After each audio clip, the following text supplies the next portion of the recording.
I'm Doc Kaiju Legends, and this is my collection. I run this collection with my old man, Dean, and my son, Big Albie. Everything here has a name and a price. One thing I've learned after 21 years, you never know what is going to come in that box.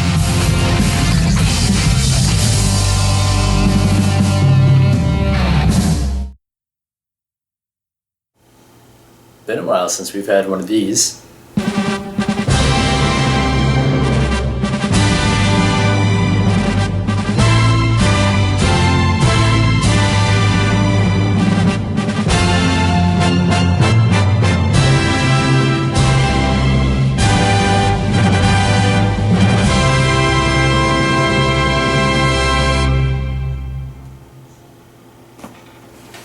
It's a double box day.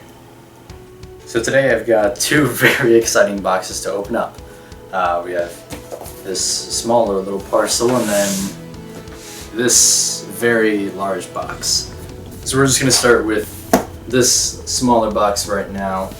This is something that I've been looking for a long time. It's not that exciting to some people maybe, but to me this is very, very awesome. So let's jump right into this one.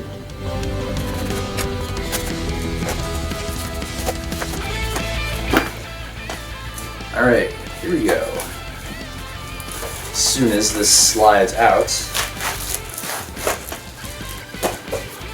Alright, put that down there. So what is this? Well,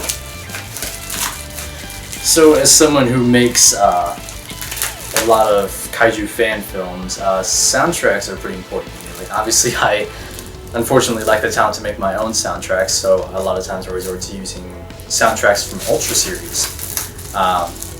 The only ones that I've had in full are the original Ultraman and Ultraman Mebius. The Mebius soundtrack you've probably heard a lot in Zone Fighter. And recently I've also found the Ultraman X soundtrack, which is another fantastic one that I've been wanting to use since I heard it. But this one I've been looking for years, essentially. So it's very exciting to find that I was able to get the soundtrack for Ultra Galaxy Neo. Yeah.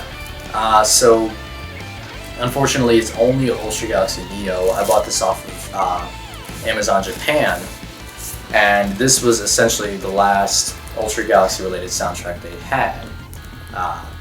The original Ultra Galaxy was out of stock, but I got the very last Ultra Galaxy Neo soundtrack. So that's really awesome, and I'm super glad to finally have this soundtrack that I've been looking for 2 years. And so you can probably expect to hear some of the tracks from this in some later productions perhaps. And now for the main attraction. So as you can see, this is from HobbyLink Japan. And if you know about HobbyLink Japan, they essentially have something called a private warehouse, where you can essentially store items online until you're ready to ship them all at once. So I've been having a couple things saved in the private warehouse just for this huge box. So let's just get right into opening it.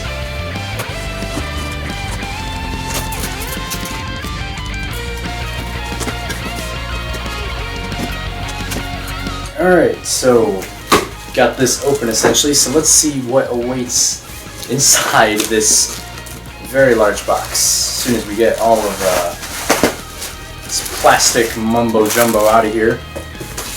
I'm going to move this down here for now because we have quite a few things to get through in this. So let's start off simple. Tamashii stands. I've been in need of some new / more Tamashii stands for filming. So I've got one set of the Act 4 for humanoids and one for mechs. So very nice to have some newer ones that will hopefully work better. Alright, moved in a little closer just so you can see what we're going to be pulling out a little better. So next is a couple vinyl figures. First off is the Ultraman Orb DX Manga Pandan. Pretty cool. I've been getting into Ultraman Orb as of recently, which you can watch on Crunchyroll. It's being simulcasted. It's a pretty good show so far. I'm liking it. So I've been trying to get into collecting the new DX figures. Speaking of which, we have the Ultraman Orb DX, Maga Japa. Pretty cool. Next up, another DX figure. Ultraman Orb DX Magabasser. Magabasser, whichever way you want to say it. Pretty cool figure here, once again. Next up, we've got a smaller vinyl figure, but one that I've been very excited about since they announced him. The Ultraman Orb Spark Doll of Ho. Yes, I am a huge fan of Ho as a kaiju. In fact, let me just pull out my previous figure of Ho that I had before this. So for reference, this is the original Gashapon figure of Ho that I've owned for a couple years now, and this was essentially the only option for a Ho figure besides the one Marmot one that exists as far as I'm aware. So it's very nice, and you can tell this guy is very small. He's about 3-4 inches maybe. So having a larger, not 6-inch, but definitely larger Ho figure is very cool. One of my favorite monsters. So that's definitely very nice. So now we're going to get into the bigger stuff, so to say. So first off is my first Ultra Act purchase in quite a while. The Ultra Act Ultraman Ace. Yeah, I'm a big fan of Ace's show, particularly for the Choju. I love most of the Choju, so getting Ace was pretty cool. Next up, we have a figure that I've been looking forward to for years, essentially, ever since they showed off this prototype for a different line, and now that I've said that, you probably know that it is the SH Figuarts Baltan. Very, very cool to finally have that original Ultra Act Baltan that was shown off years ago, even if it's slightly smaller for the Figuarts scale and in a different line, but still very this figure finally actually exists for the public to buy.